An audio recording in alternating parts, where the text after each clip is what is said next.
Hey everyone, my name's Luke Dam. I'm the CEO of SafetyWise. Welcome to our brand new podcast. This is our inaugural, so this is going to be a bit of a baptism of fire for all of us, I think.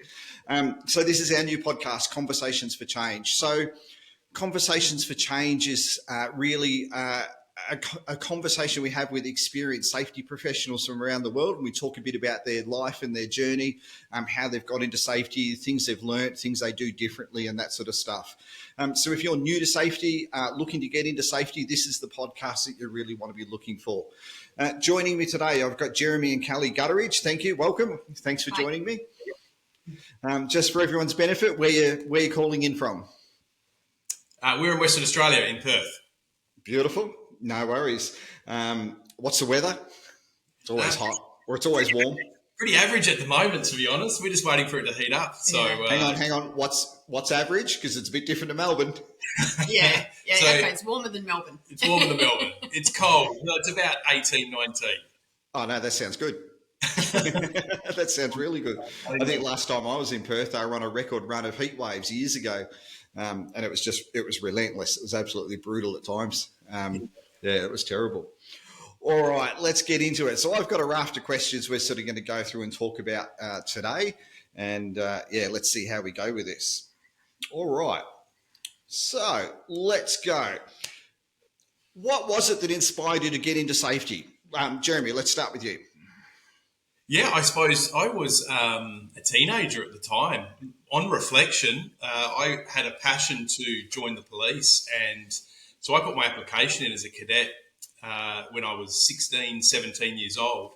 And then they canned the cadet program, and I eventually got into the police academy at 19, 20. And the whole reason behind that was a passion to help people.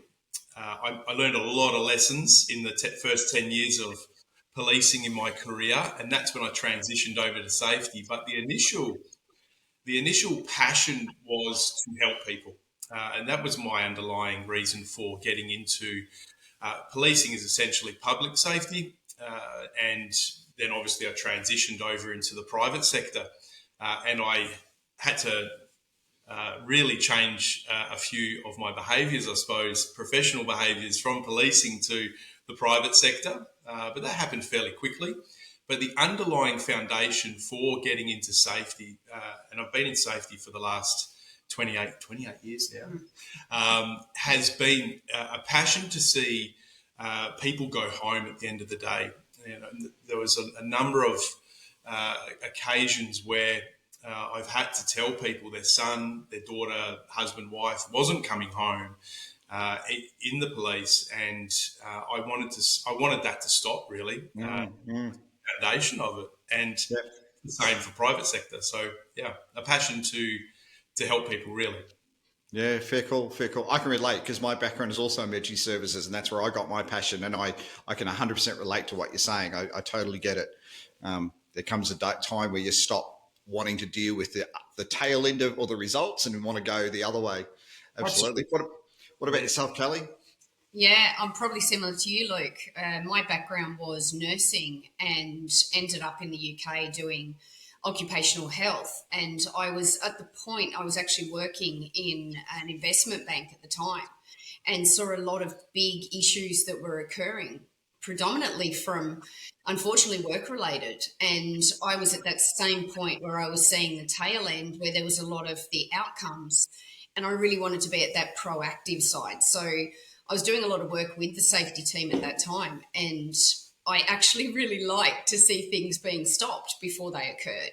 So that passion to prevent, especially injuries, incident or illness at work. And I really enjoyed the OC health side, which just veered me into health and safety. So what was your very first safety role, Callie?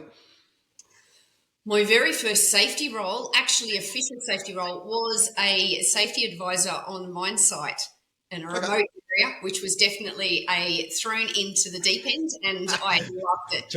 Talking baptisms of fire? Pretty much, yeah. And where was that? What part of the world? That was in the Pilbara. Yeah, okay. All right. What about yourself, Jeremy? Very first safety role? Well, first safety role would have probably been in Ireland, even though safety was a really prominent role within So in 2008, when I transitioned, I went across to one of the big mining companies in the goldfields, actually, and then up into the Pilbara. And I was an ESO. So safety was a really strong element of emergency services. And when I went into a full-time safety role, would have been in Ireland in the alumina industry and power generations. And that was where I really started to focus primarily on safety, risk management, and emergency management sort of follows that as well. So yeah, for yeah, sure. Was there a person that influenced either of you to get into safety? Ooh, I'll let you answer that one. A person that influenced us? I wouldn't say. I think the safety team I worked with in the UK were really good. They were really proactive. So I really saw the side of actually analysing prior to things going wrong. So that was a real, I think, influence for me. But I'm going to put it a little bit on the other side. When I first started in my first safety role, one of my most impacting was a safety manager that I worked for that actually went, I'm not sure if he'll even remember it, but I remember taking one of my documents to him and I said to him, can you show me how to do it? And he said, you go away and work it out, come back to me, and then we'll work it out together. And it made me look at it in such a way of going and researching and trying to work it out for myself, and then coming back and having an expert or someone professional in that field to really help guide me. And that was real encouragement for me and made me want to stay in safety and really do this and learn it. Yep. So, Jeremy, go on. Well, I suppose having thought about it, when I went across into the nickel industry, which was primarily when I went over into the private sector, my manager there was really proactive in career professional development and the transition from public to private sector. So that would be my manager in mining. Yeah. Yep. How did your safety roles evolve where you now end up where you are now? You have your own consulting business. You're obviously doing work with SafetyWise and other organisations. How have you ended up there? What's the journey been? It's very different. I've said to a lot of people, it's very different working for someone versus working for yourself. And it's not for everyone. I've said to plenty of people, mate, if that doesn't interest you, don't do it. You don't have to. What about you guys? Well, I'd say we're on the same page with this. We were both working in the mining sector in Western Australia, predominantly the Pilbara. Kel was a health and safety manager, and I was flying in and out up north, doing safety and emergency services. And we made a decision quite randomly to say, let's step out of the box and do something different. So we packed everything up and we moved lock, stock and barrel to Cambodia, central Cambodia. So I'd done a degree as you do.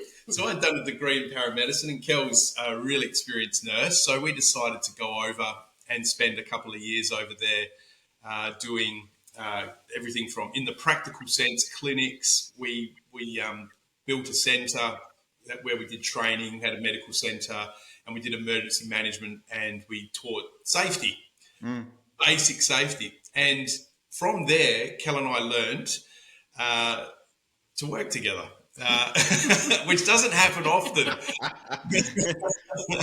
And we actually learned through a lot of trial and error, really. And we learned to work. Just nodding, going.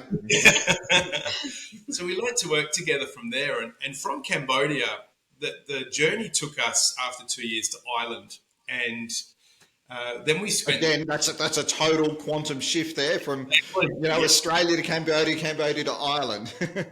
Slightly different. Just a little bit. Right.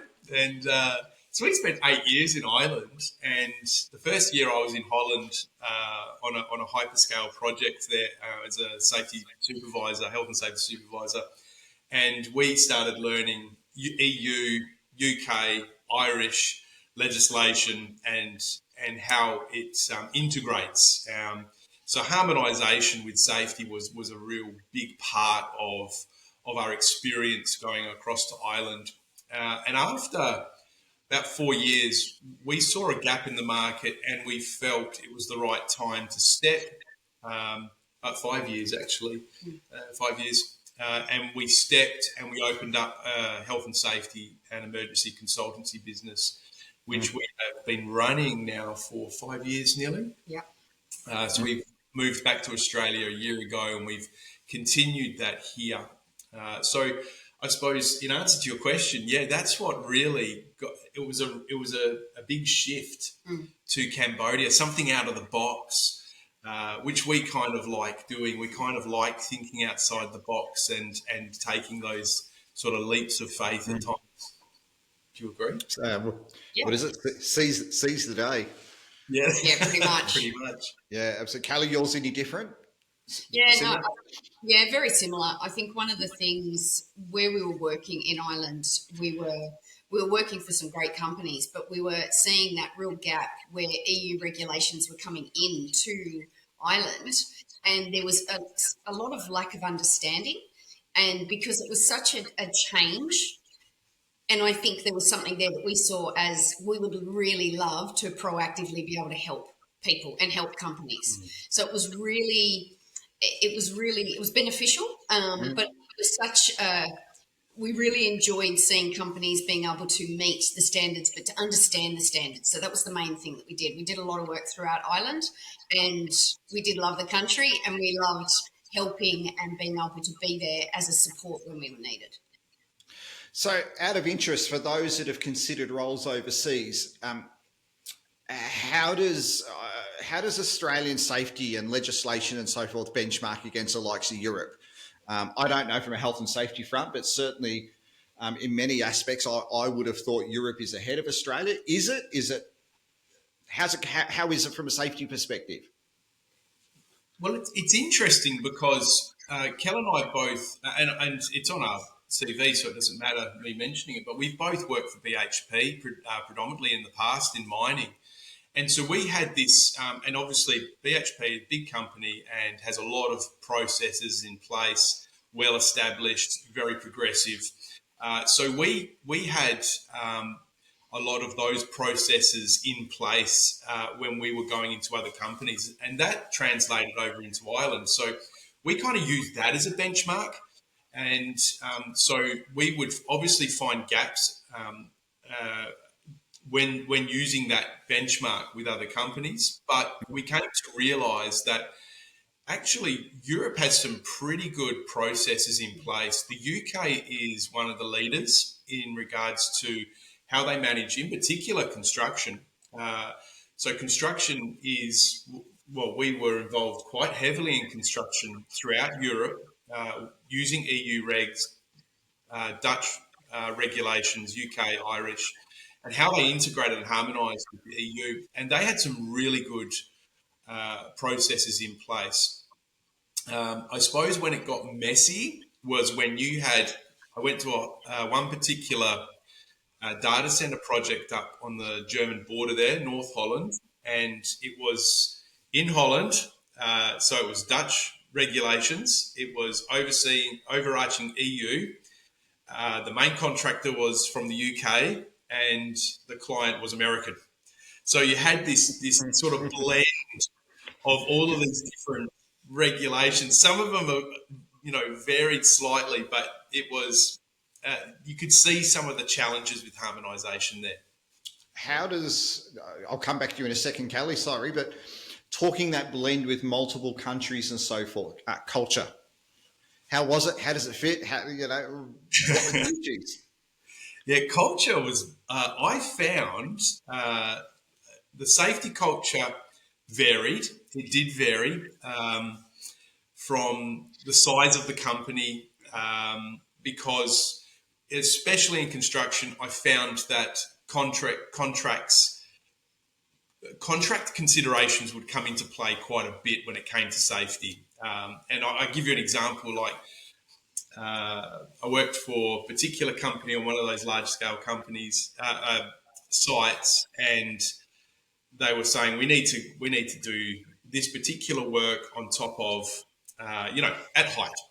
And I was saying, well, you actually, these are the controls you must put in place. absolutely can't happen unless unless you follow the risk assessment, And the next morning I came in, and as the saying went, the ferries would come in overnight and fix up the high risk work. So you could see that certain culture was, when the safety guy is not looking, we'll just send the ferries in and get the work done miraculously and go on. So that you came up against that, and I don't think that's isolated for Europe. I think that happens worldwide. It shouldn't, but that was the sort of safety culture I think that was fostered. What could I get away with to get the work done? And there was a sincerity in wanting to get the work done, but cut corners. Yeah. That magical night shift. A lot happens on night shift. Callie, what about yourself? Yeah, I think pretty similar. We did a lot of work because Ireland obviously is located with Northern Ireland at the top, which is UK based, and then we had Brexit in the middle. So we had a lot of companies that were bringing companies across from the UK into Ireland, so they remained within the EU. But they had a degree, different standards and some degree of different regulations. But the difference that we found was the terminology. So some of the terms was exactly the same systems, exactly the same rules, but different terms used. And you found that there was almost a bit of use the word restriction. There was a little bit of pushback when there was those terms or those particular wordings used. So we had to make sure that we were very clear with the wording that we used, especially when we were working with companies that cross those borders. Yep. So there was a few, they were minor. It wasn't really that big, but you did see the pushback when it was, that's UK regs, not us. Yeah, fair call. Fair call. If you go back and look at where you started in safety and where you are now, how's your perspective changed? Well, hello, that's a nervous laugh. I think for me, when I first started out, I saw it as very much not to pick things up, but we'll go around and we'll see what we can pick up to help support. And I had to recognise that me coming around or being with the safety team going around was almost seen as a little bit of a threat in regards to you're trying to pick us up and we're trying to get you in trouble. So really coming from a different... The safety cop? Pretty much the safety cop, yeah. And I have to say, when I started out, I was almost finding my feet with seeing what I could find to help support people, what I thought, but they might have seen it differently. So having that different perspective of really trying to get people to provide their own answers and to be responsible for their own safety and for them to see you as a support and not a threat. So that perspective really came in when especially when we're working with companies, to let them know we're here to support you. And especially when we do things like investigations, that we show them we're trying to find gaps, we can then help to put something in place, not to get you in trouble. So I think for me, that's been that real change in perspective of really seeing it through their eyes and not through mine. Jeremy, was that a harder transition being a former police officer as well? I'm assuming you would have had similar experiences. Absolutely. Was it hard to get out of that literal police mode? I think at first, yes. I came into the industry, I think, quite direct, and so I had to filter out some of the language. Even today, like I was doing some work on a site the other day, and I used the word offence, and I hadn't used that word in ages, but I don't know where it came from, but it and I quickly rectified it, but and sort of laughed it off. But that transition, it happened fairly quickly because I could see the difference, but it was challenging to get out of that. I'm not here to find fault to bring a consequence. It was, and I suppose the biggest forum for that, where I learned that, was when I went into the mining industry, and I learned that it was about fostering relationship good communication, leadership through example, and having those safety conversations. And in particular, I felt I really learned how to do that properly at a Russian company in Ireland, of all companies. Yeah. Okay. I did 5 years in an alumina industry, in the alumina plant refinery in Ireland. It's just like one pocket of mining in the whole country, and it's got a power station and a port. But it's completely Irish run. I felt I learnt the most in that environment in 5 years. It was excellent. I learned how to communicate in a different way in regards to safety. And I know that a lot of people would say these sort of catchphrases when it comes to safety. You know, you go out and speak to people. What would you do in this instance? What do you think you can do better?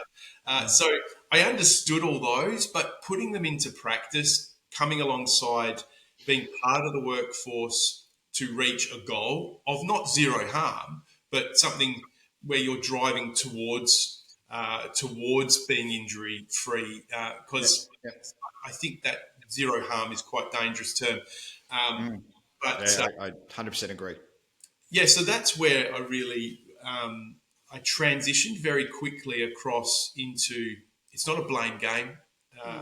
Yes, there are consequences to poor decisions or violations, but how do we manage that in the workforce, and not a case of going out there and I think it's quite dangerous. There's one example, if I can give it, where there was a junior safety guy, and he was learning on site. This is back in Ireland, and he went out to these welders and he said, "You need to put the correct PPE on, you know, with the reflective stripes." And I said, "Well, you know, we've risk assessed, we don't wear the reflective stripes." And he said, "Nope, everyone else does. You've got to do it." And so they tried to explain that, and he just wasn't having any of it. So he was being sincere. He was you know, putting some due diligence in place and you know, working according to the PPE standard. And they tried to explain the risk assessment, etc. Anyway, the welders went away, put the reflective stripes on, continued welding, presented at the end of the day with burns from the reflection from the welding on the. And so they said, "Why did you wear reflective stripes?" So I think when you that safety cop, you lose the connection with the workforce, where you suddenly become the problem and you affect defences that are already in place, and then you start creating safety issues. So So I thought I'd give that example because I must say, in all my years, I've never heard that type of scenario with reflective stripes and welding, not once. And I'm quite intrigued by that. yeah. My brother's a welder. I'm going to have a convo with him and see what his thoughts are. I've never heard of that. That's interesting. Yeah, it was a particular job they were doing, and it was. I use it as an example because it's quite a random one. That's the first and only time I've heard that as well, or witnessed that. It's also a good example. I mean, we talk about, you know, hierarchies of control, and we talk about, you know, what's a byproduct of the controls we put in place. You know, we've addressed a visibility, let's say a day-night issue with high vis, but we've actually created another problem that I said I've never heard of it. I'm quite fascinated. Interesting, right? It's a great example. That's fascinating. Absolutely fascinating. So let's talk investigations and incidents for a couple of minutes. If you were to think back over the years, what's the one recurring theme that we probably see the most coming up in investigations? Is it training? Is it procedures? What is it? What's your thoughts? If there was a number one. You go. I'm trying to think. Risk management. I'm thinking risk management. Yeah, go on. Let's talk that. Elaborate a bit more. Yeah, I think it can be quite a broad term, but when you're looking at the organisation factor types with your ICAM analysis, I find that doing assessments on companies that of their coding for the past year, 2 years, or whatever. So looking at that trend analysis, risk management seems to come up the top, very prevalent. Risk management, some contractor management's up there as well. And I'm just talking from an organisational point of view. That's fine. Yep. Procedures, from my experience, always follow. There's always a procedural gap. I think that there's no company I've ever worked or seen that have got the procedures absolutely nailed down. I think we always adjust procedures slightly. Yeah. So risk management, although it's a broad term, that's where I would be looking at. What do you think? Possibly. I think if I had to narrow it to one, I probably would veer towards the risk management, but then that kind of covers a lot of areas, because have you actually done the risk assessment or risk management in place to identify that training's required and then rolled out the training, etc. So it probably is an overarching in a lot of them that come up. But yeah, definitely, I think contractor management, risk management, and even communication, I find comes up a lot too. Yeah. The risk management one, I think, is an interesting one. Over the years, I've done a lot of work with Sam Lloyd, another one of our investigators, and I'll be doing the same interview with him next week. And one of the things Sam and I have been fond of saying over the years is you don't know what you don't know. So if I haven't had exposure to a particular task or something like that, I could come in and do a risk assessment. I could be that guru safety pro, but I don't know the risks. And so my risk assessment is going to be very different, for example, to you guys that have done that, for example. And I think people forget that. Whether it's a work permit, a risk assessment, a JSA, Take 5, whatever you want to call it, if you haven't had exposure to it and don't actually understand it, then it's going to be a very different, risk assessment process. There's a whole conversation sitting there just around individuals doing it, desktop assessments, all that sort of stuff. Don't even get me going on permit to work systems and desktop authorizations, and I could spend the next 3 hours arguing that one. It's interesting. What do you think's been one of your biggest lessons from an incident or a near miss? Biggest lessons in regards to for us? I guess the learning, I think one of the biggest things is doing the investigations over the years is one of the, and I'll do a bit of a plug here, but Safety Wise Solutions does fantastic training. Great trainers, I hear, yeah. A little bit biased there, is it? No, not at all. But I think it's having the methodology behind me to have that as a support and a guide, and I'm not using my own head.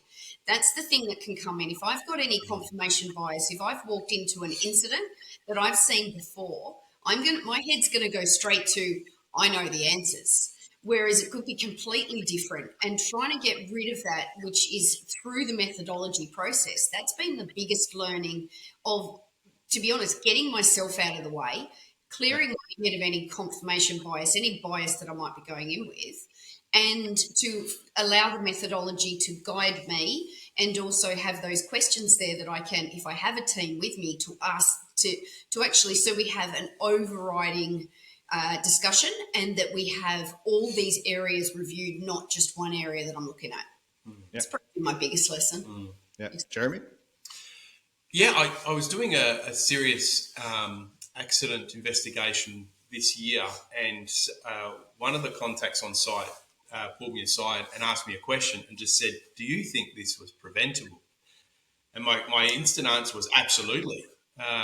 And the follow-up question was, do you think all incidents are preventable? And I sort of, it caught me off guard. But my initial thought is absolutely it is. That every incident, every accident is preventable. And so I explained the reason why everything can be preventable. And using I agree with Kel, using the methodology with ICAM, the ICAM methodology, I always saw that when I was in industry, when I was involved with it as a reaction tool, and something bad's happened, and I would always use the phrase of, humans aren't great at risk assessment. We've really got to work at it, but we're really good at reacting to stuff and putting things in place to prevent it happening again. And that's how I saw ICAM when I was involved with it many years ago. And over the last number of years, having applied it in a more professional manner by teaching, and by using it for serious incidents and accidents, generally by yourself, I've found that it is just as much as a methodology or a tool for prevention of things in the work, events, incidents, accidents, even business disruption. So, that I would be on the same page with Kel. Like, Yeah. Okay. So, what do you think separates a good safety leader from a great safety leader? The first word that comes to my mind is humility. Go on. I think by leading from the front, but also walking with your team and leading by example, I think that makes, I just look back at, I guess, managers I've had throughout the years. And one of the best managers that I ever had was actually in probably one of the most less favourable areas of a hospital that you would want to work in, which was actually gastrosurgical, which sounds interesting. I had one of the best managers. That was a very long time ago, and I still remember her. And she was so fair that everything, there was nothing that could have been, you weren't to speak even badly about somebody, even about somebody. You know, she'd actually bring it out. Let's talk about it. Everything was brought out. She wanted to have the unity within the team, but she was a team member. Even though she was our leader, she was such a great leader. And I remember that. And I always hope to aspire to be similar to that, you can walk with your team, but you walk with that humility in leadership. Yeah, good point. Jeremy? I agree. I agree with Kel. And what I found over the years is, especially when you sort of meet some industry professionals that might be new to safety, I think sometimes there's a feeling that people need to have an answer for everything, and if they don't know, they'll make something up, and that's not a criticism on people. I think that's just a defence that people put up to try and sort of, I suppose, prove that they should be in the position or whatever it is. So I'm a firm believer that transparency, and I'm not perfect at at knowing everything, far from it. And I don't think any safety professional is. There's no way. So when we came back to Perth, we'd been away 10 years. So when I went back into industry, which is after a few weeks, I printed off the mines regs, and it's about that big. And I started just going through it, and it was a picture for me that there's no way you can remember, you can refer to, plucking regulations like this. So as a safety professional, I think the important thing is, with that humility, is to say, I don't know, but I'm going to go and find out. And Absolutely.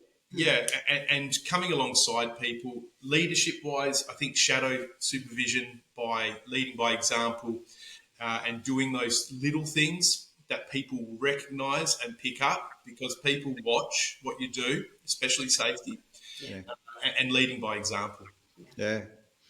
It's an interesting point, because we've seen over the years, there's OHS, WHS, HSE, HSEQ, HSEQT, you're responsible for health, you're responsible for safety, you're responsible for environment, you're responsible for training. Let's throw in quality.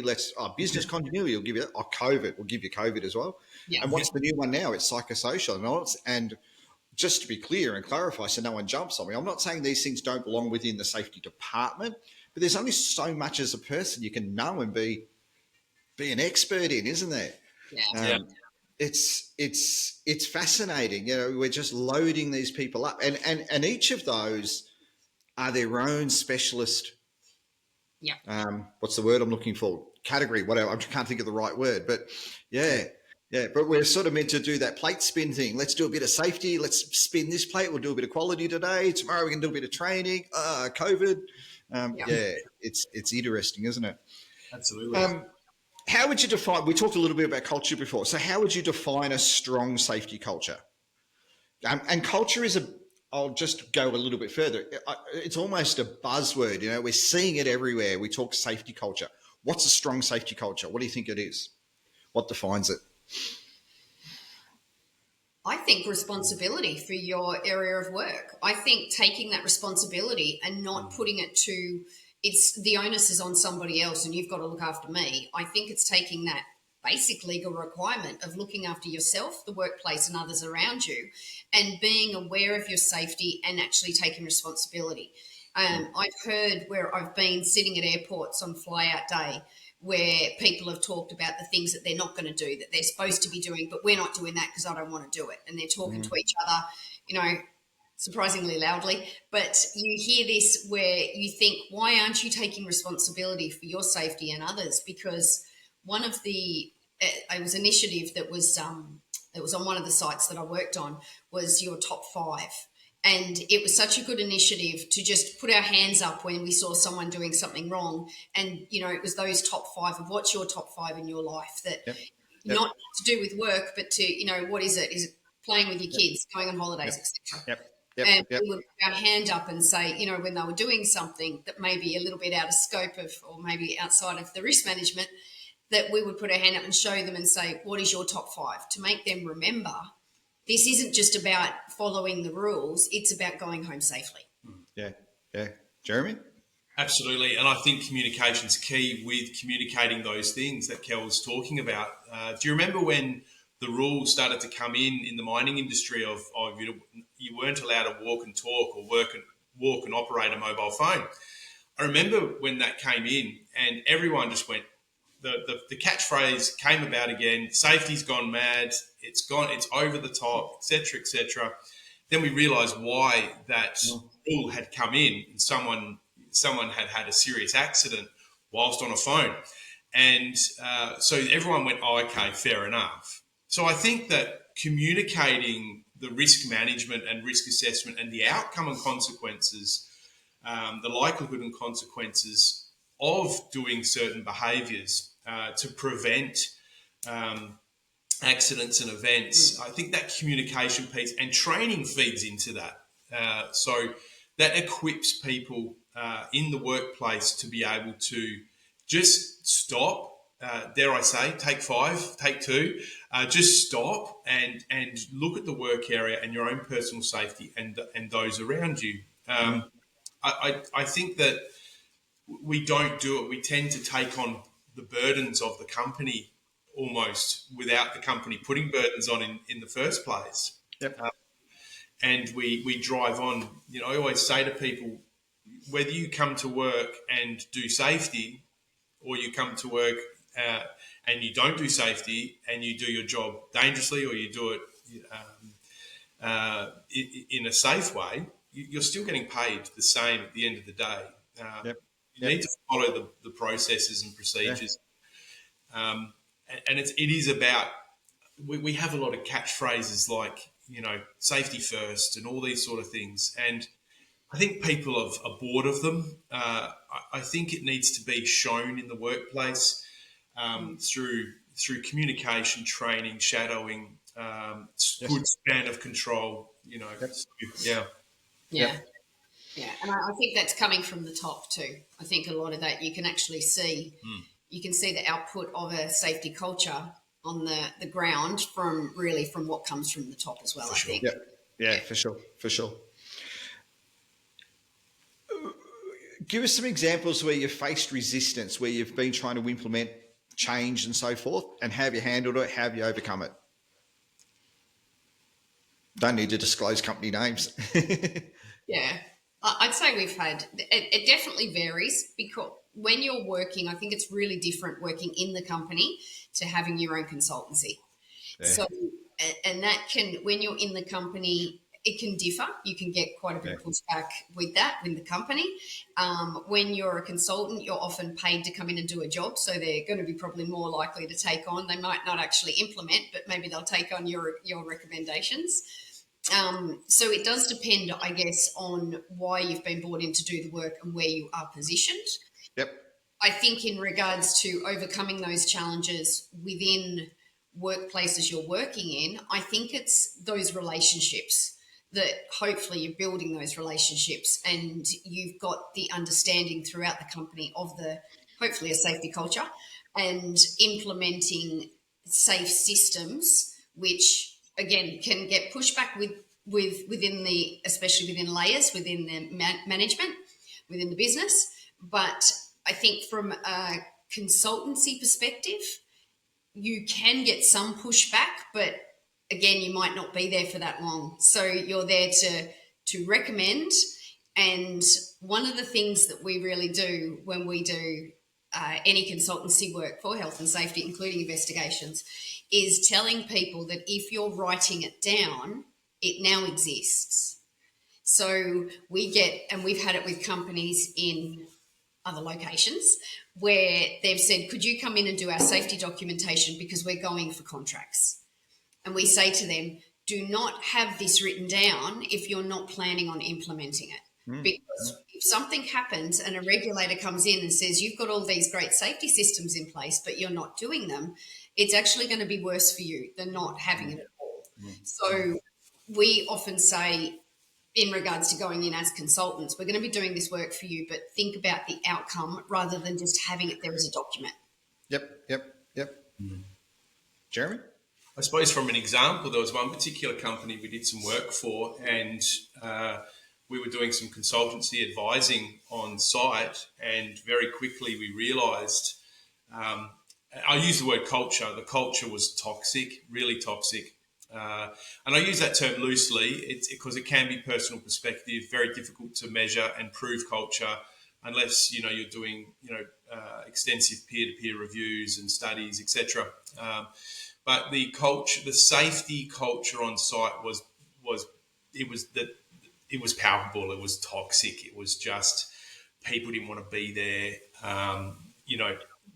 And coming in, you want to try and affect change for the better, no matter how good the company is operating.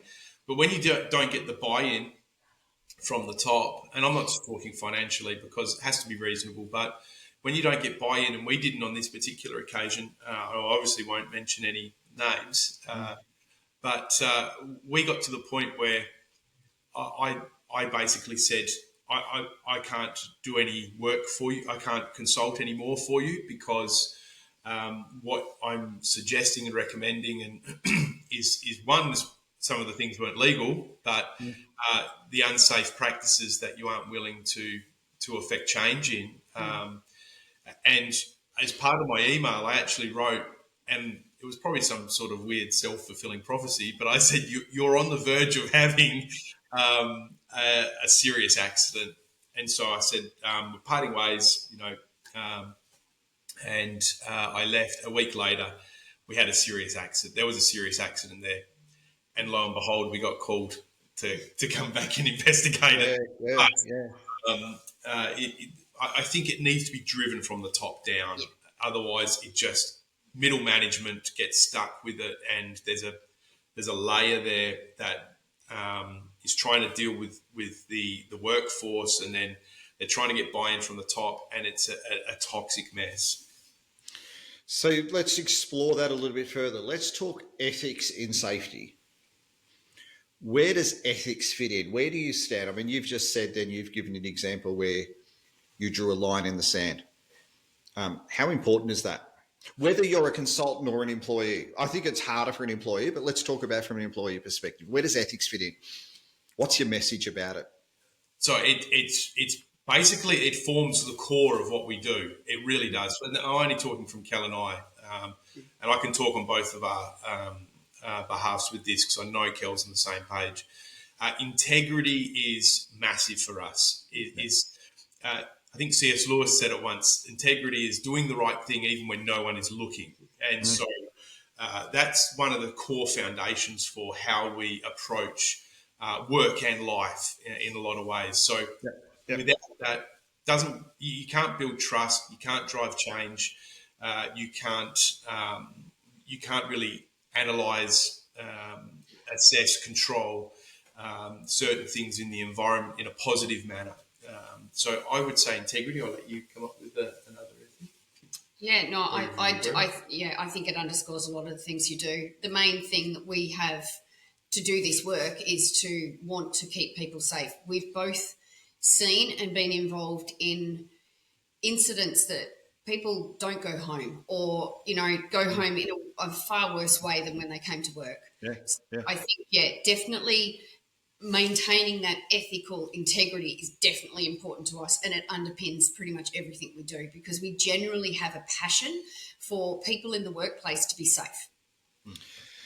So you're sitting at your desk working for old mate. Old mate walks in, you're dealing with a pretty serious issue, and old mate says, I need you to ignore that, or I need you to find fault with XYZ. What are you doing? How are you handling it? As an employee, how would you handle it? Or what's your advice to someone who's getting into safety? How do you handle? Because it's going to happen. I mean, even now, I handle all the investigations safety wise, and I've hung up on calls literally and just said, we're not going to do that. I've been told, if you can find fault with this company, that would be really great. And it happens. I mean, here we are in 2025. I'm still having these conversations. So what are you doing? You're sitting at your desk, or a new employee, new safety person's at their desk, and they're being told, ignore that, or similar. What are you doing? What's your advice? I have a good example for this. I'm going to go back to when I was over very early on in a journey in Europe, and I was on, again, big construction project, and that exact thing happened to me. So a manager of the main contractor, lovely guy, basically came and said basically those words. And so I sat there and had to think about it. Not that I needed to think about it. I was sort of thinking about how all the different ways I'm going to lose my job. So I just basically went to him and said, there's absolutely no way we as a company are doing that. Now that's a big thing, isn't it? Because, this is your livelihood. This is your salary. I've got a mortgage to pay. I've got kids. And I'm potentially putting my hand up and saying, I'm not doing that. Yeah, absolutely. That's big. It was quite big. And, we had just spent 2 years in Cambodia. And so, we were in Europe and we really needed the work at the time, So, anyway, I went and had that conversation with him. This is why I think communication's key. And basically just said, I can't do what you're asking me to do because of X, Y, Z. And he went away fuming. And not long after that, he came and searched me out and he said, thank you for coming to me. I really respect it. So that's why I'm a firm believer of face-to-face, be transparent, upfront, use your integrity. And not long after, the company got a safety award on site. So it was something that drove change. They didn't do what they were planning to do. Yes, there's variations in contracts and all sorts of messy stuff there might be some money involved, but it set a bit of a precedent. I went to my general manager of the company I was working for, and he was like, back you 110%.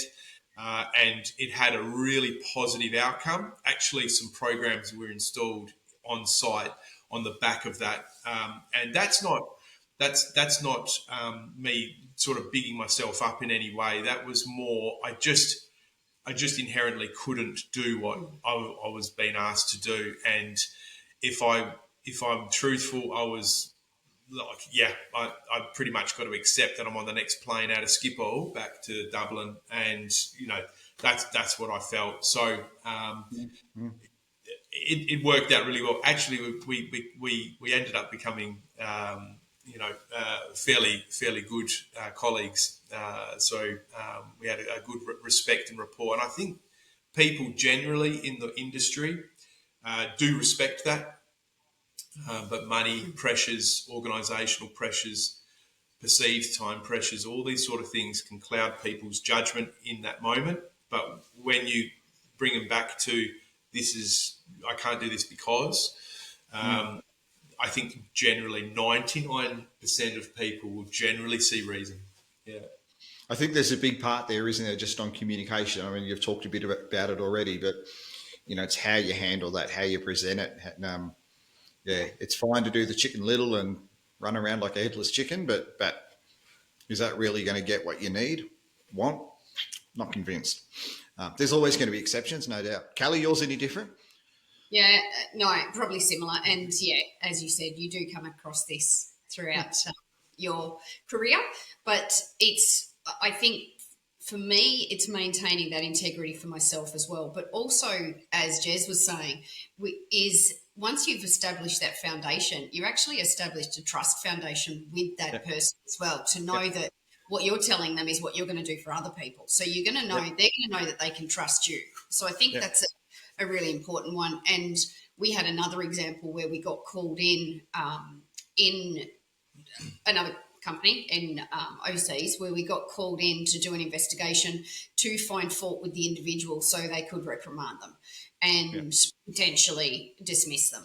And we actually said, again, it was, we probably do need that work, but we said, don't employ us, because that's not what we will be doing for you. Absolutely. And that's exactly how I handle ours when we get them. And as I said, sadly, it happens quite regularly, unfortunately. Yeah. So let's talk a bit about that for a second. How do you avoid burnout and handle your stress? So, the job can have its moments. What do you both do? How do you handle it? Time out. I was about to say Thailand because we've just booked a holiday there. I was going to say we like holidays. I know it sounds a bit cliche, but time out. Kel and I do work very well together, but we still have our boundaries. I'm probably not as easy to work with. True.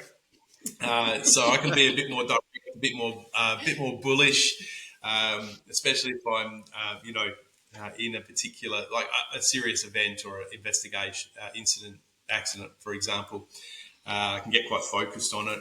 But it's time out for us. It's to try and put things aside, and then just sometimes it might be just removing yourself from the environment and talking about, things that do not. That aren't safety related, that aren't investigation related, go for a walk, all those sort of things. But we do have our own pursuits as well, and travelling is one. So yeah. Do you think it's been an added bonus that you both work together and in the same industry and that sort of stuff, or do you think that's made it harder at times, or harder on a personal level?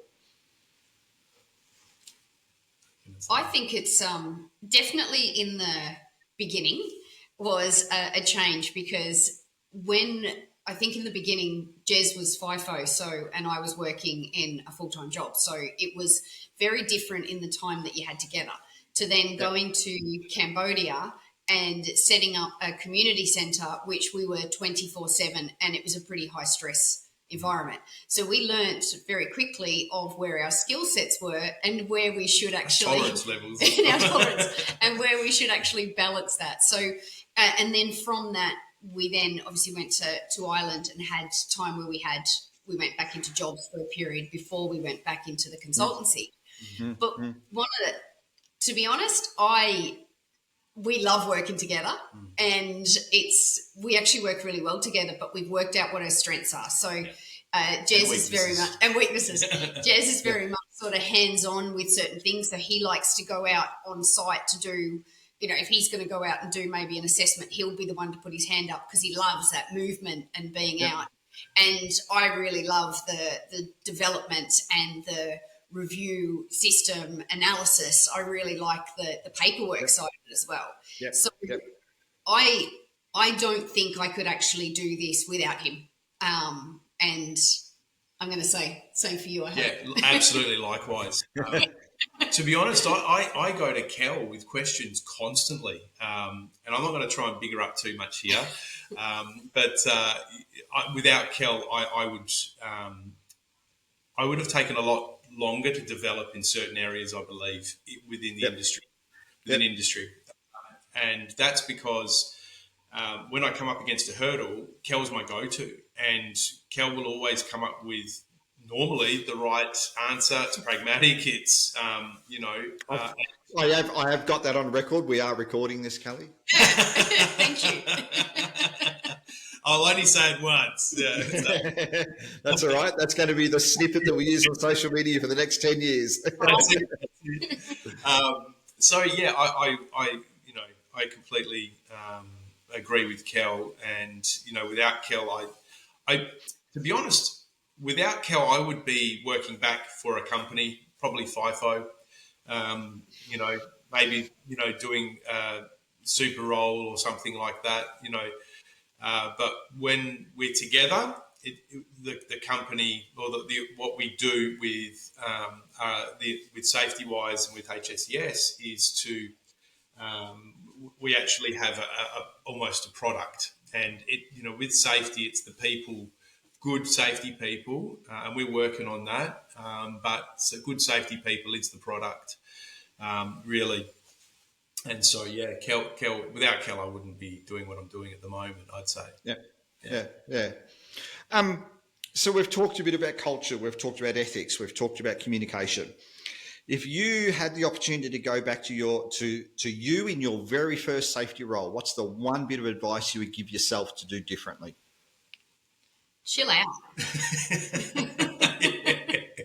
Chill out. I was way too stressed thinking I had to know everything about everything, and I'd be spending my nights researching, studying the regs, and every time something had changed, I'd almost nearly cry, going, please, I've just learnt it all.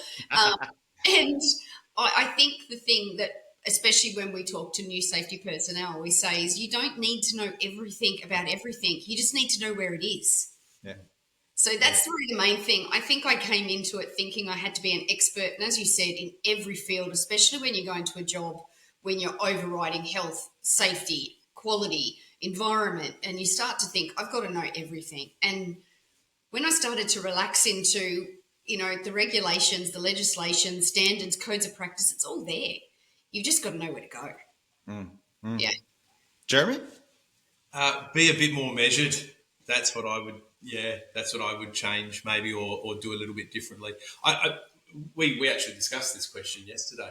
I don't think I'd do anything differently because it shaped where I'm at. But looking back, advice I would give is that, and I like using examples, but when I started in the alumina industry in Ireland, I came into with a specific role to implement a lot of change, and almost to prove my worth, I drove things quite aggressively.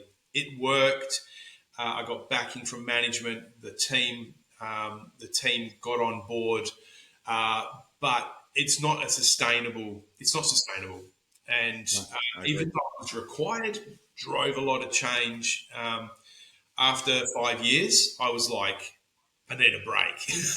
So measuring things and letting your worth come out in your day-to-day interactions, your activities, and grow with the position. Yeah, it's good points, good advice. Just for the interest factor, Jeremy, if you went back to your first day as a police officer, same advice? Yeah, probably. I was 19 and I was 10 foot tall and bulletproof. And 19 was so much life experience. so much. And I was going to save the world. And I got some really good bits of advice on pretty much week one of the academy, and they've stuck with me. And one of them was, you are the most important person. And I was just like, what do you mean? Because in my head, it was, I'm putting my life on the line to save others, and it's this whole superhero mentality. So I had to get out of that very, very quickly, and understand that I have a responsibility. And it flipped. It flipped my thinking. So, if I went back to day one there, I look back and realised how young and inexperienced I was, how much 5 years of policing in WA and then in London there, or law enforcement in London, shaped me over two different cultures, countries, environments. For sure. And I would be a bit more measured in how I did things. I loved it, and I wouldn't really change it because I love my job, and I think if you love your job, you can actually affect good change. And I think there's a certain type of personality to be a policeman and a safety in a safety role, and you've got to trust your gut feeling and, use your abilities. But yeah, I'm probably rambling a bit now, but yeah, No, that's all right. Callie, yeah. what about you? If we go back to your rock health and so forth, same advice, different?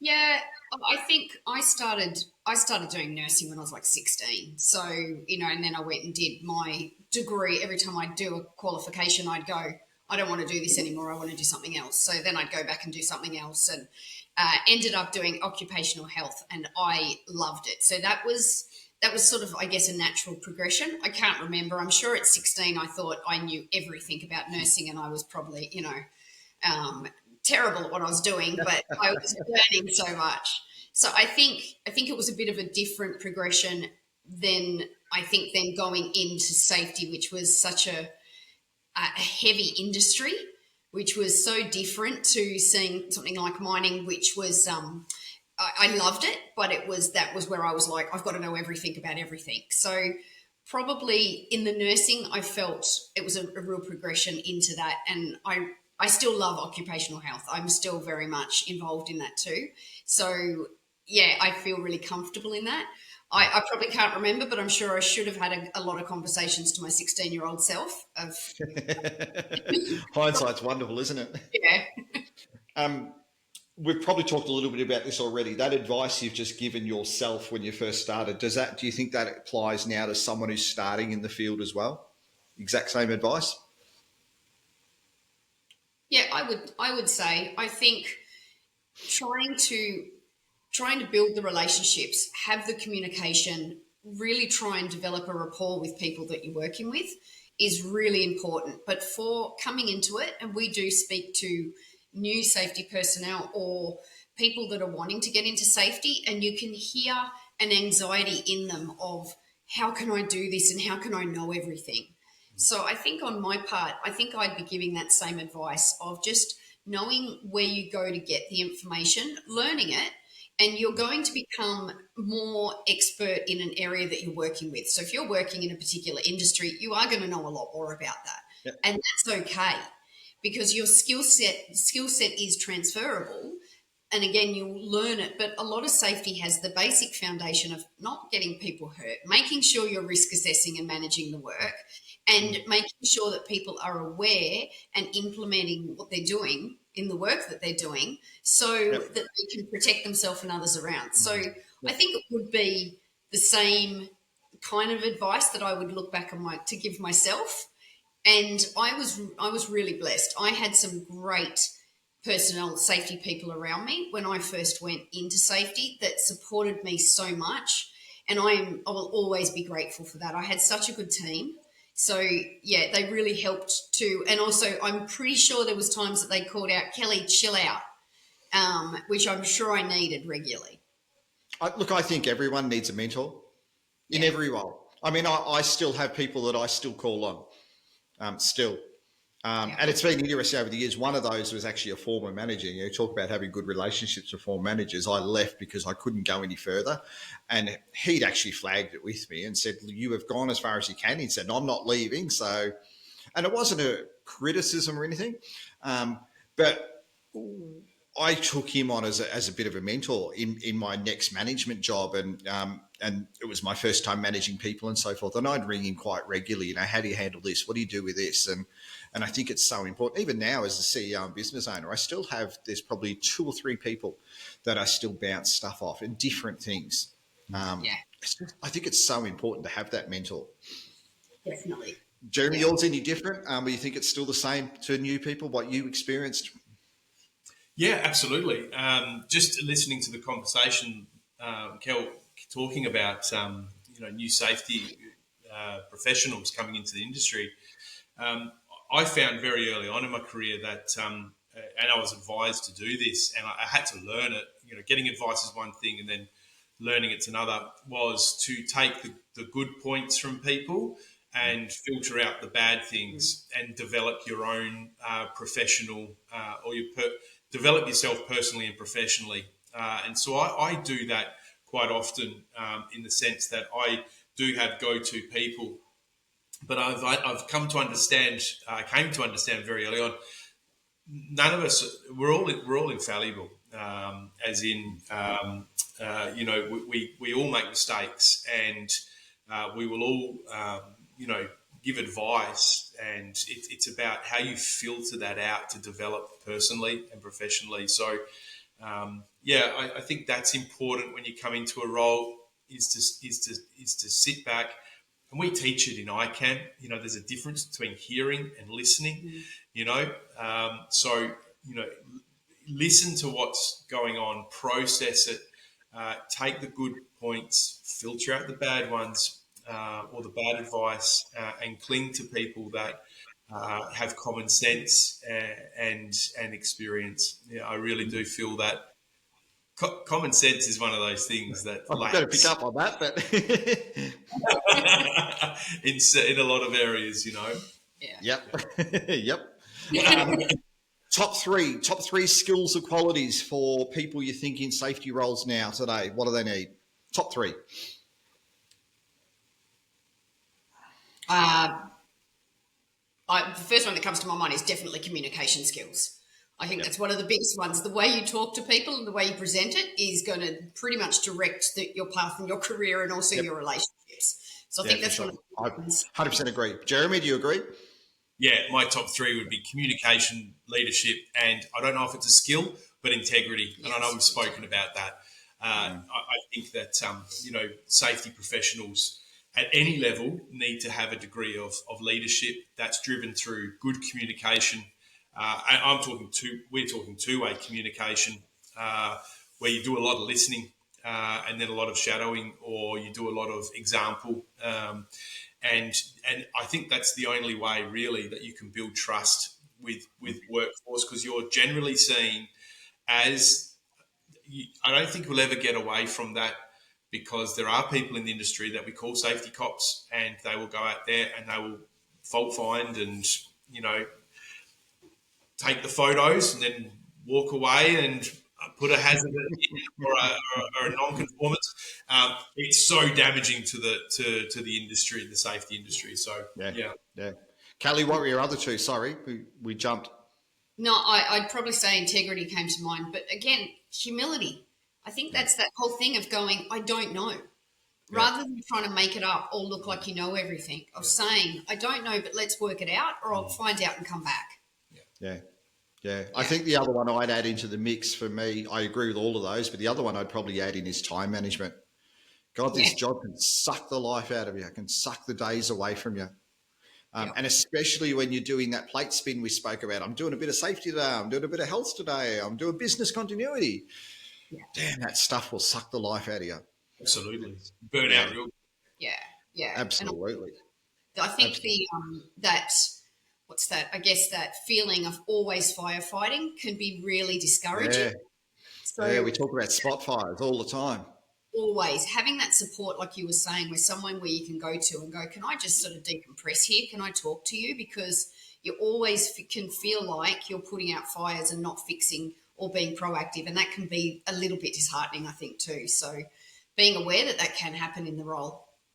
Yeah, absolutely. I've talked a number of times with people in the industry, and I've talked about, project lists and that sort of stuff. I'm a massive fan of whiteboards, and I just list stuff out that I've got to do. But I don't remove stuff off the whiteboard. I'll cross it out. And then when I've done the year, that's my reflection. I look at that and go, holy shit balls. We've done this, we've done this, we've done this, we've done this. And, and it's a real, I dare say, it's almost good for the ego. You actually feel like you've actually achieved something. You can see it. There's something there. It's an interesting one. I see a slide look there. Clearly you're a whiteboard person, Jeremy. I am. He's a list marker and crosser offerer. I wouldn't even want to take you into the room. I'm goal orientated, Luke. Yeah, look, I'm the same. Look, I flip chart everything, whiteboards. I've got them at home. I've got them in here in my little studio here. I've got them upstairs in my office. I'm a massive fan. You can't have too many whiteboards. Yeah, I'm a big fan of it. Absolutely. What do you think's the one mistake you see new people in the industry making? Number one mistake. In safety? I mean, we've talked a lot about the safety cop of running away and not being transparent. That can bring a lot of I know that I used to, when I first started in safety, used to hear on the radio, the eagle has landed, the eagle has landed. Ducks on the pond. Ducks on the pond, everyone went to smoko. So having that where you've then got people that are almost trying to avoid you. But I don't know. Number one? Yeah, number one I would say coming in and that safety cop word really gets me, but it's bandied around. It has but done for years. I don't think we'll ever shed that label as much. Yeah, as much as companies try and foster a shared responsibility of safety, and it is, everyone's responsible for their own. So we get inducted with it, we train it, and we communicate it, toolbox it. But underlying, there is still an inherent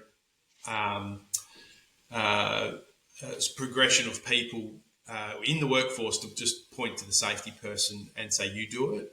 So I think coming in and trying to affect change in the wrong way by being safety cop is really dangerous, and it's damaging to the industry. I think it's our biggest bugbear, because I think I've said to people, I think there's a time and a place for probably every personality that you have in safety. There is a time where you go, you can't do that. Right. Stop it now. Like, you're going to die. Absolutely. Yeah. But when you just spend all day, like you said, fault finding, take your photos, do the reports. Let's not talk to people. Let's just do the photos and reports. It's a dangerous path to tread, I think. It is really dangerous. And I think for a new safety professional coming into the industry, it depends on the type of industry and company that you go into as well. Yes. Because I was fortunate enough to transition into some big mining companies very early on in the private sector. So dare I say, this is a term that's bandied around side as well. I know what good look like. So big mining companies aren't perfect, but they've got some good processes and procedures in place and practices. Yep. Yep. So I think going into that environment, you learn to know what good is, but also if you go into a company, a smaller company where you do have challenges, I think that is good for development as well, because you're not sort of hiding behind the processes within the company and everything's sort of packaged up quite neatly. You can go into a smaller company and it will change how you, it will change dynamically how you work in that company, because there's different challenges. So I was thinking about this yesterday, for development purposes, when we stepped out into consultancy, out of the umbrella of some of these big companies like the ESB, the Service Board in Ireland, and Rusal, and these sort of big companies we work for, which we're fortunate enough to work for. When we stepped out and started going into the smaller companies, we saw a whole rake of different challenges. And so we had to adapt a lot with those. And so for a new safety professional, I think both is required for development. What would you say? Yeah, and I think probably two parts to that too. If you're maybe not even necessarily new, but changed companies, where and I have to say I've fallen with this one. But in X company, we used to do this. I knew. And you can almost hear people say, "We'll go back to X company then." So I think it's learning that it's the different environment and being adaptable to the environment that you're in. I will say on the flip side of that, though, and I did actually talk a little bit about this in a video a little while ago around recruiting. I think some industries struggle to see how other industries are applicable to them, though. And I saw that firsthand with mining when I was trying to get into a safety job there, and they could not see past any of my experience. Just said, "You're not mining," and they really struggled. And I'm not saying mining couldn't learn from other industries, but I think everyone can. I've worked with some really good permit to work systems, for example. I've worked with some really companies that do really good risk stuff. There is always something you can bring. Yeah. Absolutely, and I think mining is people think of mining of like Zoolander walking out of the coal mine with the pickaxe on his back. But it's mining. It has so many different facets to it. We've got lots of power generation. Obviously, the earth moving, open and underground. But you've got a lot of process. You've got ports, construction. There's so much to mining that you can pretty much tick off a lot of industries in that. Yeah, Absolutely. Yeah, absolutely. I agree. First 6 months for a safety person in a new role, first safety role. What's the best way to build credibility?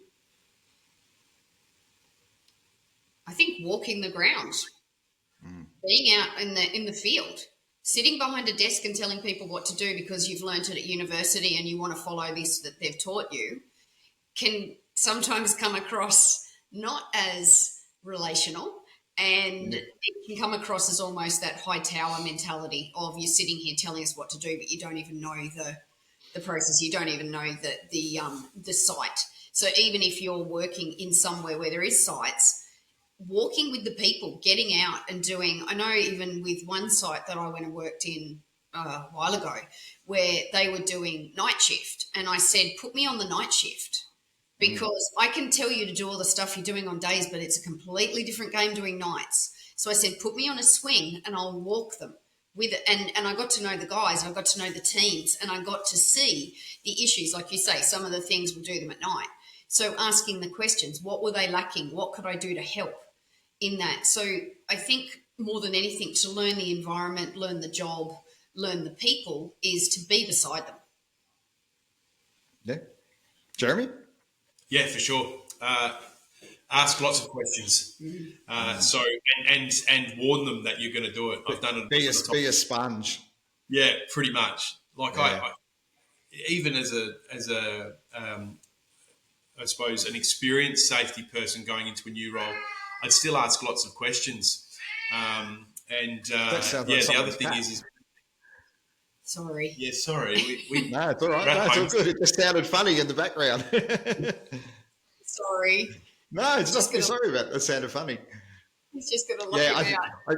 I think it's an interesting one, isn't it? I think it's really easy. You get all excited, blinded by it, got this new role, and you see so many that don't leave the desk. And I think as an industry, I think sometimes we've probably created that too. Everything's hidden behind documentation. We're doing so much in documentation that we're actually not even getting out and doing what we should be doing. Yeah. And I think there's a whole other conversation sitting here, but I think that's where that work is done and work is imagined really starts to kick on. Your procedure says ABC, but in all seriousness, it ain't reality. Yeah. Yeah, exactly. And it might not be applicable, and it actually could be introducing more risk on side of what you're telling them to do. Yeah, absolutely. Yeah, I agree. Let's talk a bit about the future of safety. What trends or technology excite you at the moment or intrigue you? I'll use both words. Oh, trends or technology? I'm going to let you do that one. I've got to think about it. I suppose technology-wise, there are some good risk management tools coming out that I've been exploring and looking into. Also, I find that a lot of investigations that are being conducted on site are moving to an electronic base, which I think has some good advantages. I'm unsold on AI with safety at the moment. I'm not sold with it.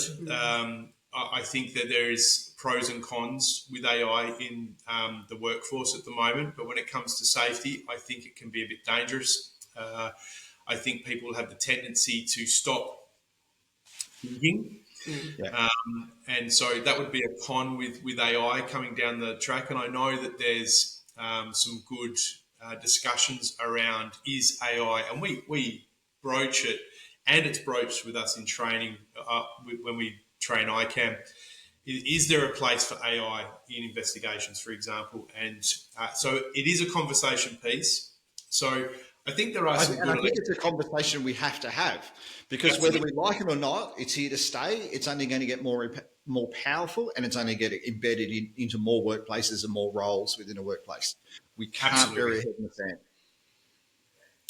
And I think human-centered design is a key thing that So automation, for example. So, being human in industries, especially heavy industry, we're subject to human error.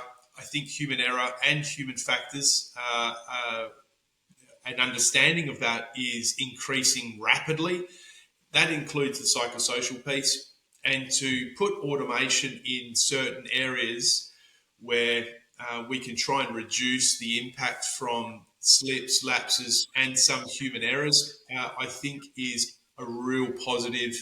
They're automating haul packs for the last decade. And I think, I've seen a number of companies automating their haul packs. That comes with challenges, but we're reducing error through some of those automated systems. Yeah, for sure. Yeah. Yeah. And I I've think said go on. No, I think Yeah, on go a on. trend perspective that you're talking about, definitely that psychosocial side of it. It's been a lot of what we've done in our work in the background and a lot of the work we focused on. I've done a lot of obviously health management as well and seeing how health is impacted at work. But I guess that mental health side of it is a big part of it as well. So I think that excites us to see that it's taken so seriously and there's a lot of awareness now at work, whereas, 10, 20 years ago, it just wasn't there. Yeah, for sure. What's one change you'd really like to see in the safety industry?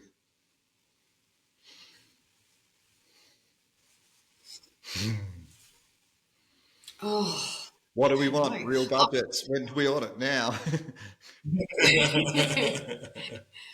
I think we get a lot of people saying, how can I get into safety? So maybe something of giving more people the opportunity and understanding of what the safety role is and how to explore that, I think would be good. I do speak to a lot of safety professionals that when you're going in and working with them, that they're exhausted and they're sort of almost on a little bit of burnout. So to have maybe even more professionals in the field or more people taking responsibility for that, which I know a lot of companies are now doing, spreading that safety responsibility just away from the safety officers to people on the ground, I think has been really important. And I'm seeing the benefits of that when we're out on site. I worked for a manufacturing company that I think were very good at, the safety team where I sat was within the corporate. And we looked after the operational sites, but we were very much about mentoring, training and empowering the site managers and the staff. We didn't do the investigations. We taught you how to do them. You did them. We didn't teach you we didn't do the risk assessments. We taught you how to do them and we built their capacity. You had to, because there was 3 of us for, off the top of my head, 16 sites. Yeah. It's big. Jeremy? Absolutely. Actually, I'd echo what you're saying there because, they call the term WHS advisor or HSE advisor or whatever is exactly what it is. You're advising on how to, on how to do safety in a way. So it is that shared responsibility, and it's not just safety's job. There's one particular site that comes to mind that is trying to drive that change, and they're doing quite a good job of it, where you do have that shared safety responsibility and empowering management from above, so from board level down through management to prioritise safety. I think that comes in with the organisational pressures to do with production as well, because what I've seen is on a lot of sites, you have to produce, right? That's why, we're producing something. That's what makes money. We're not, if everyone rolled up to do safety, nothing would get done. But we've got to do it safely. And I think empowering management teams to do the safe working practices and prioritise them and managing that, factoring that into their workload, because I've seen and spoken to so many people that go, I don't have time to do an ICAM. And there's no, all the importance on those really important things like an ICAM have been reduced down to get somebody else to do it, and then it becomes a burden. whereas in prioritising some of these tools, that would improve prevention and reaction to safety. Yeah. Yeah. I think resourcing is an interesting one. I had a conversation with a mining company probably about 6 months ago around investigations. He was telling me that they were down 7 team members in the safety team, and they had, from memory, I think it was 17 investigations outstanding. So 17 opportunities, to prevent something happening again, being someone seriously injured, whatever, or lost production, whatever it may be, crazy. And he also said, we've been advertising and we're just not getting the people we want or we need. We're really struggling, really struggling with it. Look, this has been really good conversation. Let's finish off with a bit of fun. No thought, rapid fire. 20 questions for you. Let's get into the real nitty gritty of you two. Coffee or tea? Coffee. Hey, coffee. There we go. Morning person or night owl? Night. Oh, interesting. Okay. I would have thought morning. Okay. Favorite food? Thai? Type of food? Are you going to say yum cha? Yeah. I'm going to say chocolate. Yum cha for me. Yep. I'll stick with that. Favorite music genre or artist? Both? I grew up listening to The Cure and a lot of bands similar. Yeah. There we go. Yeah. Kelly? Oh, I'm just going to say 80s and 90s. 80s. Yeah. Absolutely. The very first job you ever had, what was it? Pot washer at the curry house. Okay. I was Kelly? 13. Good work. McDonald's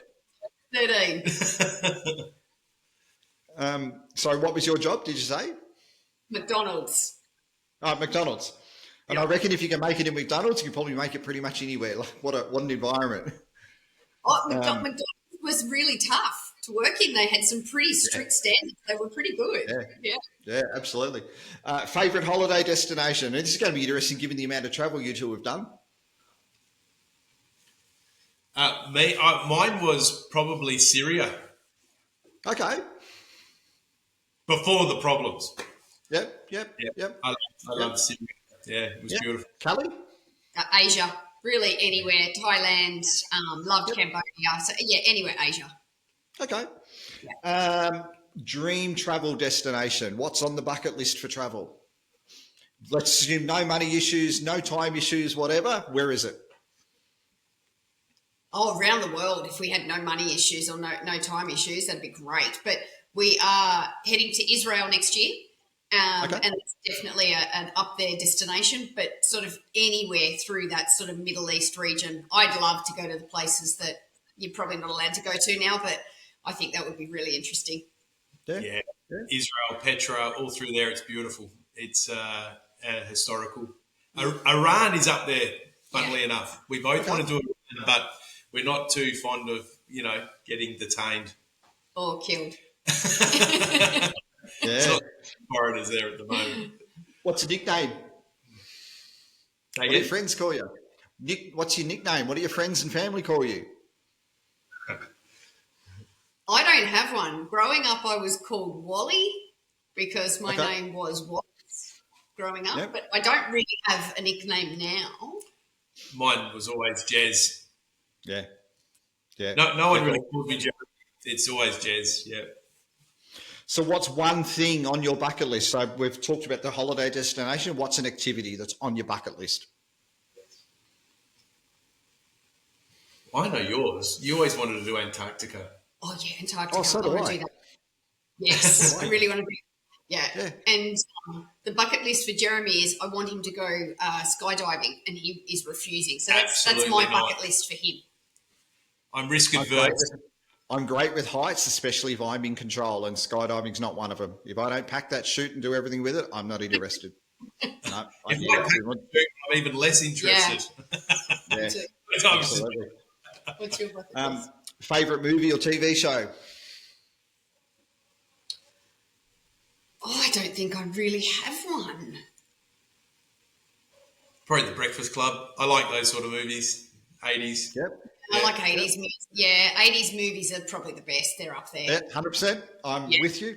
I Yeah. used to host. I used to host an '80s rock radio program. Oh, did you? Wow. Thank you. Yep. Do we not know Yeah. this? Yeah. Motley Crue, Cinderella, Doc and Bon Jovi. Oh yeah, love that stuff. Awesome. What's your hidden talent?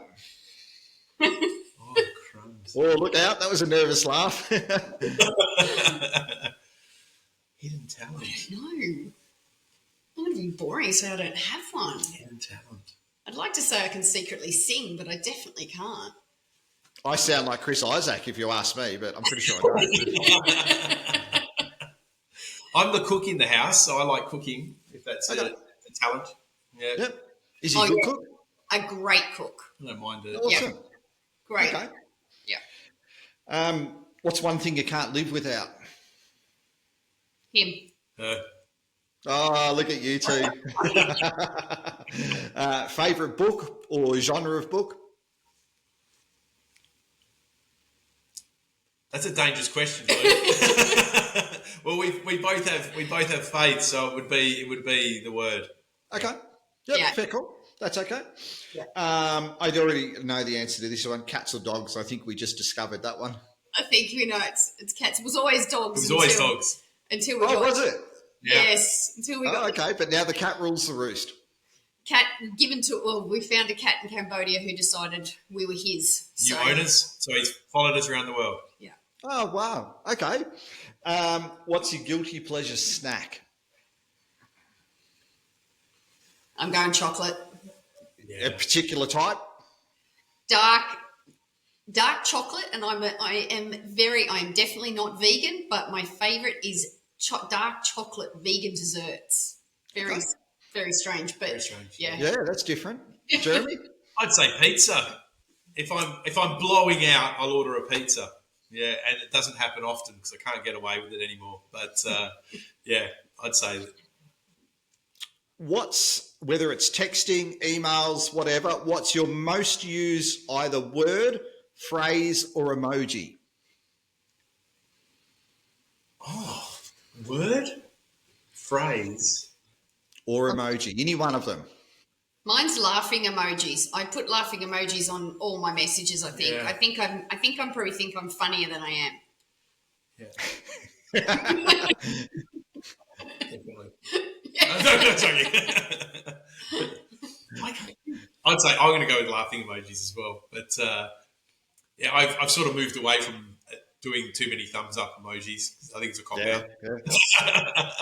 But, I must admit, I'm terrible with the... yeah.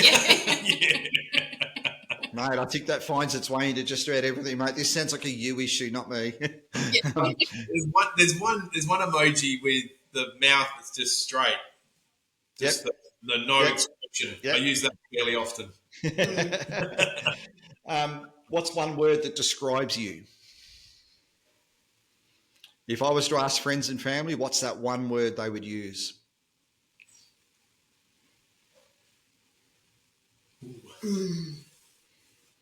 Well, that's a challenging question. It is, isn't it? Yeah. What would you, okay, let's change it. Jeremy, what's the one word you would use to describe Callie? Amazing. I have to say that. I'm squeezing his leg. I I would call him thoughtful.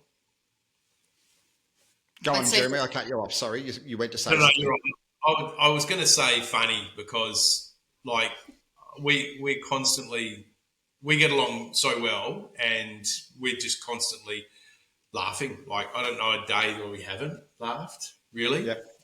So yeah, we live in each other's pockets at times, which can have its challenges, but yeah, all of the above. All of the What's above. something you're currently learning right now? Currently learning. Yep, learning about.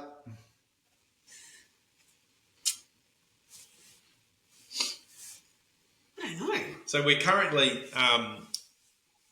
so this is on a personal, so this is not work related, but No, that's fine. we're going to Israel next. We're going to Israel next October, and so we're leading a tour through Israel, and Kel and I both teach on location, and so we're doing further studies. We've already done our studies through Israel, but we're doing further studies for some of the areas, new areas we're going to be going to, that how we're going to be teaching at. So that would be one. Yeah, so we're often doing, I guess, when we have any sort of downtime and that, we do biblical or historical teachings and learnings, which we just both Yep. love. So, Yep. yeah. Yep. Fair cool. We talked earlier about stress and that sort of stuff. What's your go-to stress reliever? Running. Oh, okay. Yep. Kelly? Yeah, walking. Okay. Yeah, And last but not... Oh, sorry, go on. What was that? sorry, we live right near a beach at the moment, and it is so worth it. But walking around that, I think, can relieve pretty much anything. So, Yeah, I agree. Last but not least, what's the one thing that makes you laugh every time? We're so sad. We're very sad. We're quite pathetic, actually. There's nothing sad about it. Trust me, there's nothing sad about it. I think it's good. We're sad. There we go. So there we have it. There's our very first Conversations for Change, our first one ever. That's pretty exciting, I've got to say. Let's just do a quick wrap up. Give me a quick rundown. Tell everyone about your business, what it is you do, name your business, how do people contact you? Yeah, so we're called, it's a bit of a mouthful, Health, Safety and Emergency Solutions, HSES for short. We cover 3 different areas, so health, safety and emergency response. The 2 main areas that we've focused on is we do health programs, which I'll get Kel to give a quick rundown shortly, to industry. We've partnered with a company in the UK which provides software. I'll let you discuss that. The other thing is we've noticed there's a gap in the market for good safety professionals. So from a safety point of view is placing WHS advisors, senior advisors, where we can place them on site and then give them ongoing support, professional development in industry and junior WHS advisors as well. So there is a gap in the market there, but we have a passion to, I suppose one of our strengths is to build people up, encourage people and to develop people in industry. So that feeds into our ethos with the company. So health and safety. We do the practical component, risk assessment for companies, etc. But Yeah, and any ad hoc work. So any development of any risk assessment, development of policies, procedures, coming into review. If someone's got, especially for smaller companies where they may not have a full-time safety personnel and they just need that support. So we're there to support them as well. We often do that ourselves, or we have people that work with us that do that also.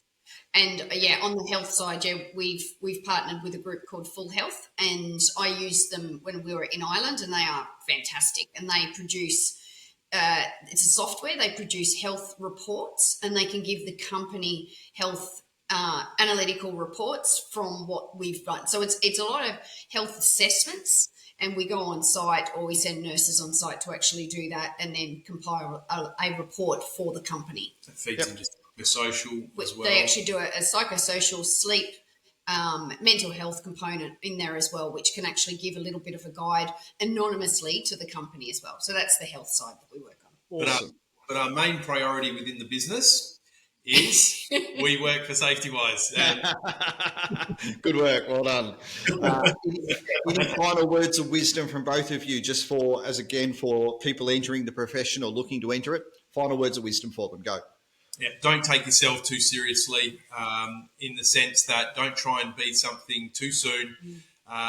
Sit back, listen, get involved with discussion, with walk-arounds, be a sponge, as you were saying, Luke, but don't take yourself too seriously in the sense that don't try and be 10 years ahead in experience. It's okay to be a junior or a new safety role, and let all your experiences and education shape and mould you into a professional that is a credit to a business. Yeah, Kelly. Yeah, pretty much what you've said. Learn as you go, and focus on an area. If you're working in an area, focus on that area and really learn that area, because that could, exactly what you said before, it can actually benefit you in other areas that you work in.